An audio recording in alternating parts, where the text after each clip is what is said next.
Theories of evolution tend to amplify humans' competitive tendencies over our cooperative behaviors. But what if those theories are just plain wrong? What if instead of conceiving our nature to be greedy and selfish, we knew of and reveled in our collaborative skills and worked for the good of our communities? How different might our lives be?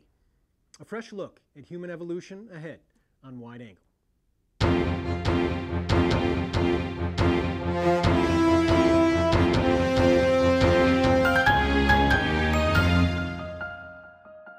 At the molecular level, we're told that DNA carries with it the instructions that guide the development and function of every one of our cells, and therefore our organs, up to our entire physical beings. What if there's a similar structure or a set of ideas at the cultural level that frames our beliefs and informs our behaviors as a society, as communities, and down to the individual? And what if, just as environmental conditions and our behavior impact our cells, we have the capacity to alter the course of our culture? Joining me from his home near San Francisco to discuss humanity's path from its hunter-gatherer beginnings to our current challenge with climate change and how we might fashion a future beyond it is Jeremy Lent. Jeremy is the founder and president of the Leology Institute, a nonprofit dedicated to fostering a worldview that could enable humanity to thrive sustainably on the earth.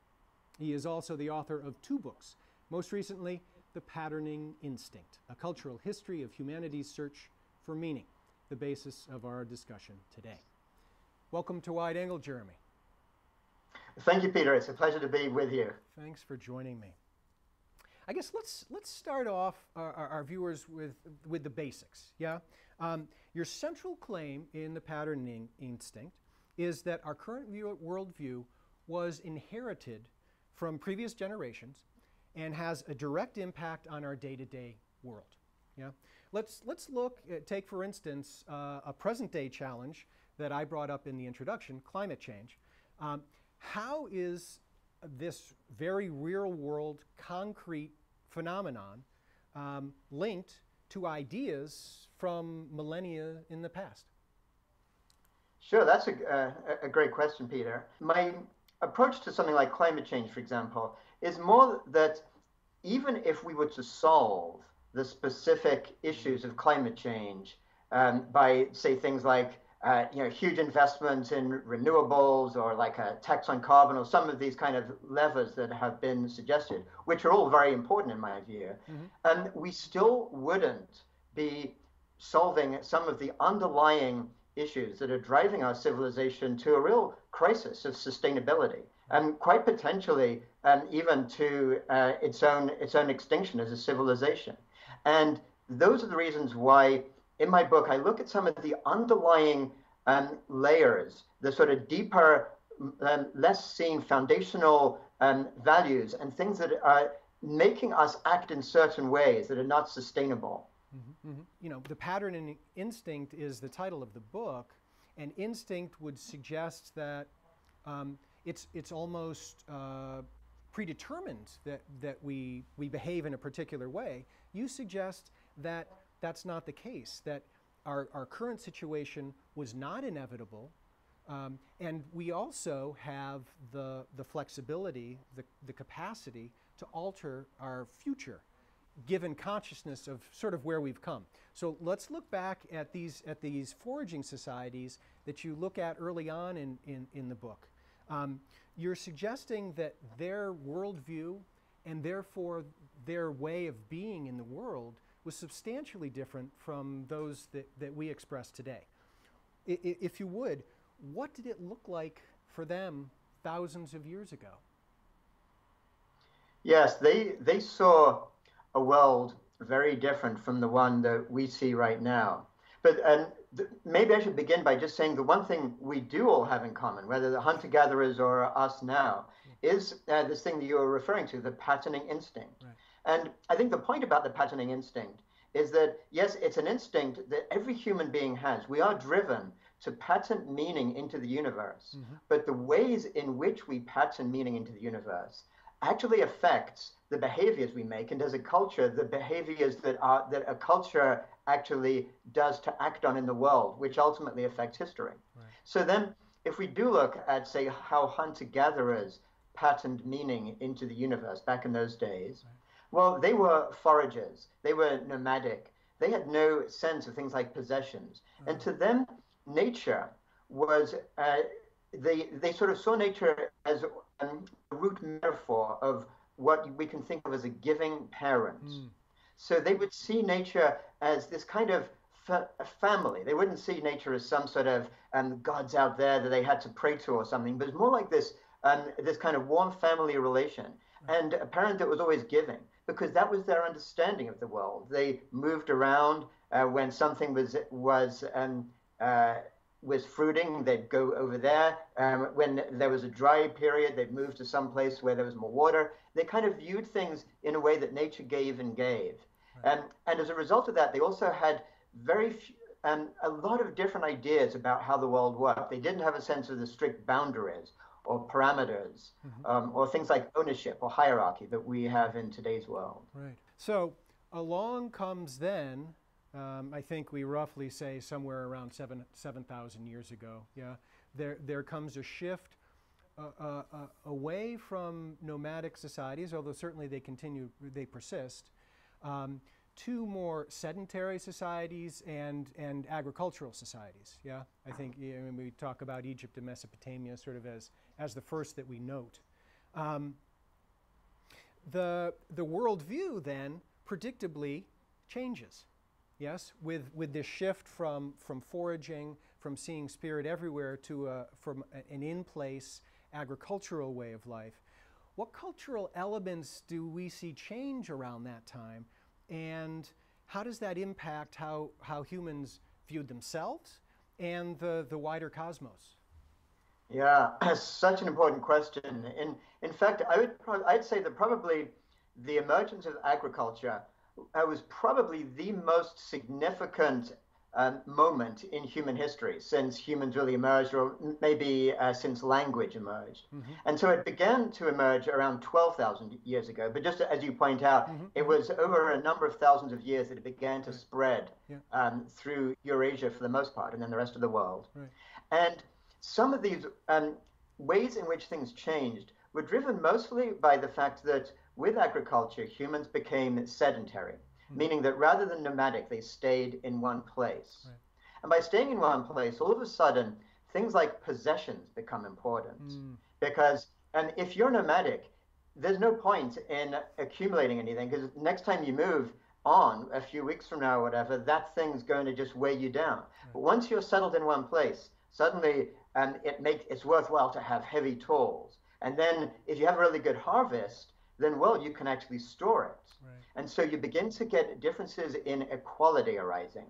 And then as those begin to arise, somebody gets to be more of a landowner. They put up fences. And they start to say, these are my boundaries, these are my parameters, keep out.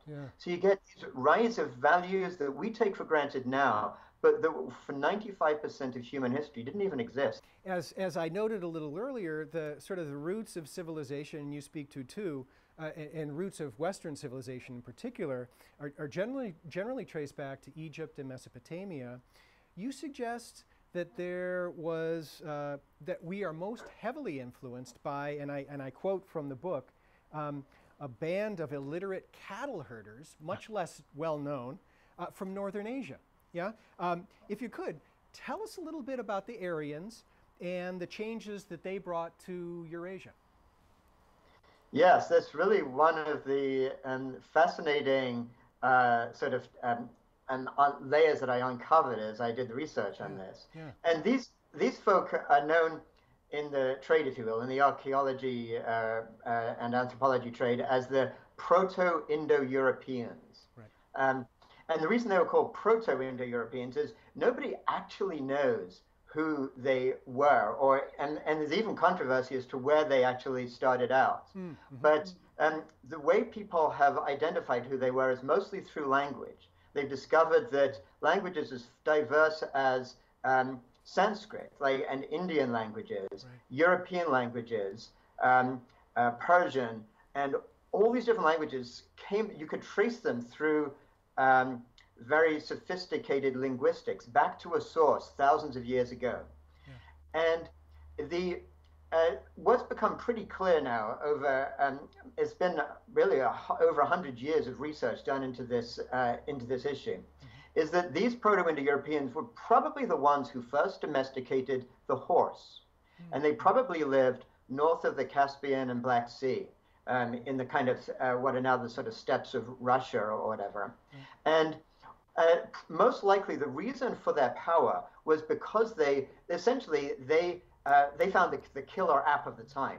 Having the horse gave them this ability to move way further than simply walking could enable them to do, and they could begin to develop vast herds. And so their culture really focused strongly on this notion of cattle and dairy, because that was what wealth was about, but also gave them this huge power in fighting, that they could attack if they were on the move, and they could attack other groups that didn't have the horse and just terrify them, have this power to attack, come back. And what ended up happening is that they ended up moving all the way to India and actually settling as the Aryans in India. And they became the upper classes in India. And to this very day, people who are white-skinned and more in the upper classes in India can trace their genes back to these people. They also moved into Europe and into Greece and into Iran. And so through the language and the culture that arose from that, the kind of patterns of thought that have become fundamental to our Western way of thinking can actually be seen, ultimately traced back to them. Interesting. And let's move just a little bit beyond, I think, that point in history. Go to ancient Greece, yeah? They certainly persuasively argued for the existence of two types of matter, yeah? And this is also, from the ancient world, being brought into ours, a central part of your thinking, yeah? That there's mind and there's other stuff. And those are that's a foundational piece of our inheritance today in Western civilization. What impact did this dualism, this idea that there are two types of matter in the universe, have on our evolving thought? Yeah, that is such an important question. And what's so interesting is it sounds like at first, this sounds so sort of arcane and philosophical and dualism and different kinds of matter. Who cares? Why would this even have an impact on our lives today? Right. But this is where one of the important findings I came across in the book is the fact that with that dualistic splitting of the universe, we got to inherit this notion that, in fact, the source of meaning in life and the universe can be found from some transcendent realm, which leaves the material world, like the earth, as basically without intrinsic spirit or intrinsic value. Like we were talking before about how the hunter-gatherers saw everything as being alive. Right. But with this dualistic way of thinking, the earth and the material world becomes more like a natural resource. Gave the permission for the scientific way of thinking to both discover, in a good way, discover how nature actually worked by thinking of it as a machine and really sort of reductionism, breaking it down. But it also gave license to originally European thinkers and actors, and now the whole world, to just treat the world as a resource to be consumed, which is fundamental to some of the most important problems we're facing right now as we look at our unsustainable world. Exactly. So that's where you see that connection. Okay. Yeah. And I just wanted to for our viewers to set those basic ideas in place to give people a sense of where it is that we've come from, so that we can talk more in the second half. So we're going to take a quick break here, Jeremy, and ask viewers to join us on the other side, where we'll explore how a different cultural frame may help us tackle the challenges of our age. We'd love to hear your feedback. Email us at wideangle@acmi.tv. For information about this episode or to view other Wide Angle episodes, visit us online at acmi.tv/wideangle. Welcome back to Wide Angle. I'm Peter Bermudes, speaking today with author Jeremy Lent about the patterning instinct. All right, Jeremy. So I suggested at the close of the first half that we would be talking about sort of a cultural frame, a different cultural frame to offer our viewers. Certainly in the book, you take a look at ancient Chinese and Greeks and how they viewed the world, and claim that those differences remain fundamental today for East Asians and Westerners more generally than just Greeks. What are the differences between those two worldviews? And I'm going to unpack this because there are a few pieces here. What are the differences? And certainly I'll remind you if you'd like. Why have they remained in place for centuries? Why are they that potent that they remain after that long? And how might we Westerners, specifically, I think, learn from an East Asian worldview? Yeah, so some of the differences, probably some of the most important differences we see between those two ways of thinking, it goes back to what we were just talking about before, that dualistic way of looking at the world is fundamental to both the Greek worldview and to the Western, which has now really become like the globalized worldview that we've inherited from them. And so one sense of that is this notion of the transcendent source of meaning being somewhere away from the actual earth, from the material world, and material world not having that sacredness. And that led to the birth of monotheism. So Christianity and Islam, Judaism, monotheistic religions came from this sense of there's a God somewhere else who gives meaning to our world. Which also led to this kind of way of looking at nature as this resource, which led to scientific thinking and our modern world of consumerism. So in East Asia, and China in particular, but other Asian countries followed similar themes there. They looked at things very differently. In fact, their ideas actually were a kind of evolution of thought from those early hunter-gatherer ways of looking at things. They saw, again, everything as being connected. So they saw, they didn't see the source of meaning as being in some sort of God, some creator God who gave meaning to the world. On the contrary, they had this notion of the Tao, as it's called, which is the sense of this kind of intrinsic meaning that flows through all things.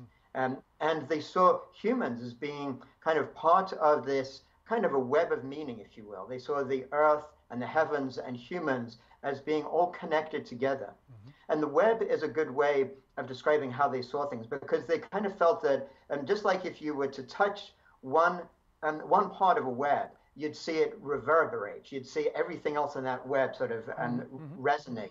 So they had the same sense about how things worked in the natural world, that if you change one thing, other things will be affected by that. So ultimately, this was a worldview of integration, seeing things as being connected up together.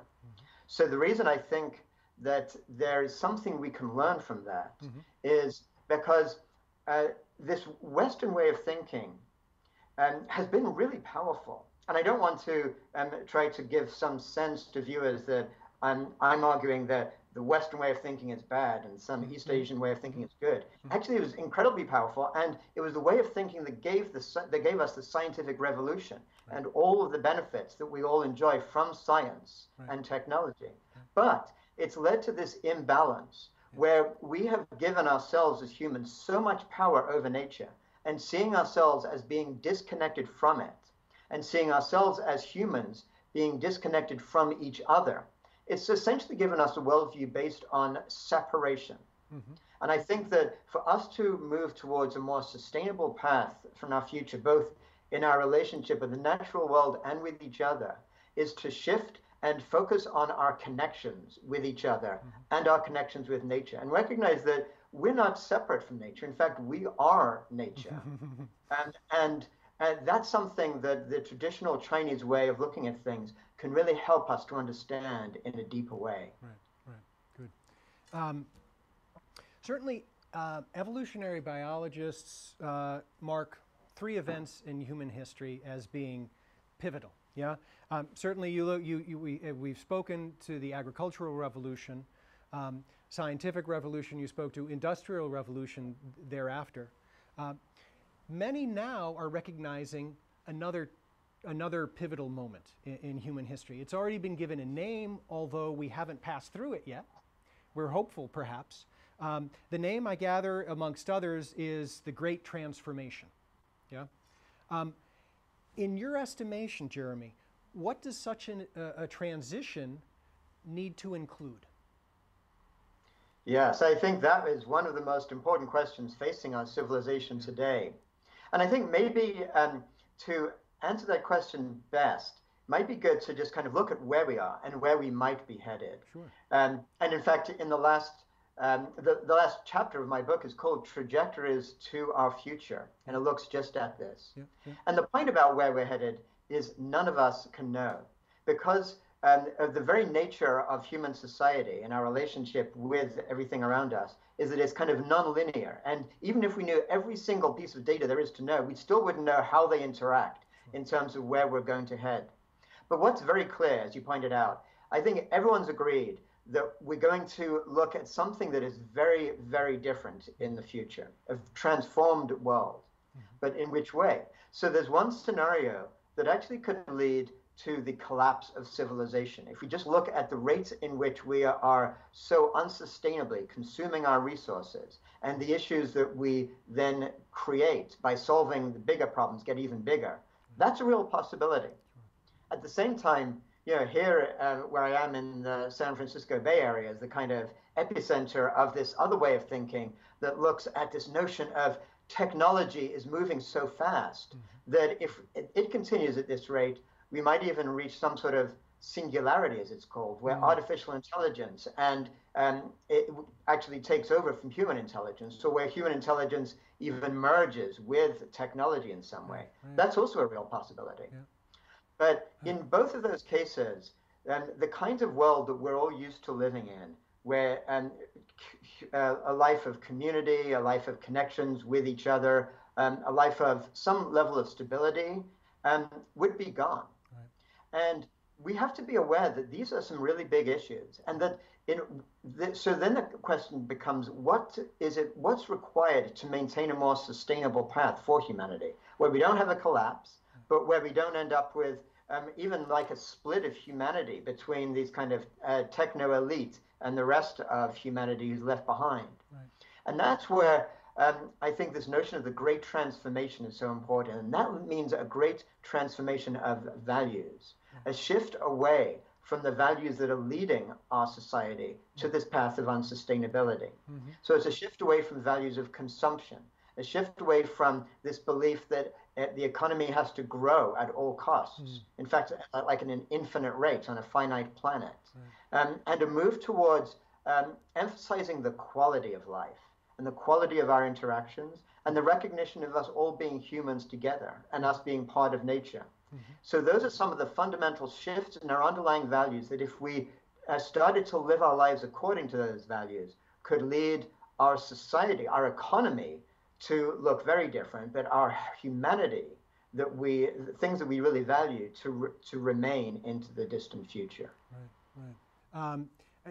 Honestly, Jeremy, you and I know, could go on talking quite some time, because the patterning instinct is certainly ripe with loads, not only sort of historical reflection and analysis, but ideas about how we can bring that learning into the present day to feed what's going on into the future. So in addition to people getting your book and reading it, where would people go to find out more about some of the ideas that we've explored today? Sure. Well, if you go to my website, jeremylent.com, that actually explores in some detail some of the themes of the book. And if people want to actually read more and understand one of the themes more deeply, there's actually pages there that offer further reading. Okay. You can also, if you go to the website, you can also sign up to be on my mailing list. And I'm putting out articles fairly regularly that look at the kind of real life implications of some of these themes we've been talking about, which you might find interesting. And another thing that I would just add for viewers. If you are interested in what kind of different worldview is possible for us that could lead us to a more sustainable future, I explore that in this nonprofit that I founded called the Leology Institute. And if you go to leology.org, that's liology.org, you'll see a worldview that actually integrates some of the wisdom from ancient wisdom traditions, such as East Asian, Buddhist, Chinese, and Taoist thought, along with modern scientific systems thinking and cognitive science. So you'll see a way of looking at the world which is both scientifically rigorous and connects us with a deep sense of spiritual meaning. So yeah, I invite that. Okay, very good. Well, I want to thank you certainly for your time today, Jeremy, for joining me. I also want to thank you for the past decade of work and research that was devoted to writing the patterning instinct and offering us a big idea to think over, and a big idea not only about how we think about our past, but also how we envision our future. Thank you. It was a pleasure talking today, Peter. Thank you very much. You bet.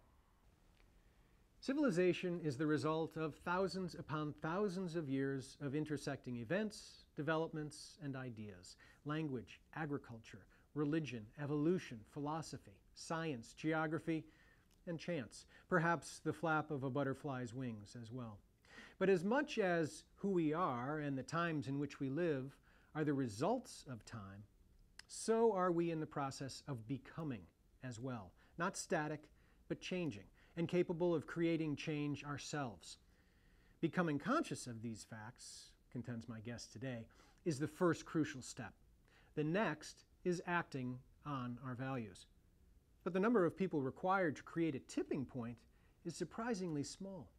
Political scientists have found that the active and sustained participation of but 3.5% of a population is all that is needed to create substantive change, giving statistical credence to the words of Margaret Mead. Never deny the power of a small group of committed individuals to change the world. Indeed, that is the only thing that ever has. On behalf of Jeremy Lent, I'm Peter Bermudes. Thank you for joining us for this edition of Wide Angle.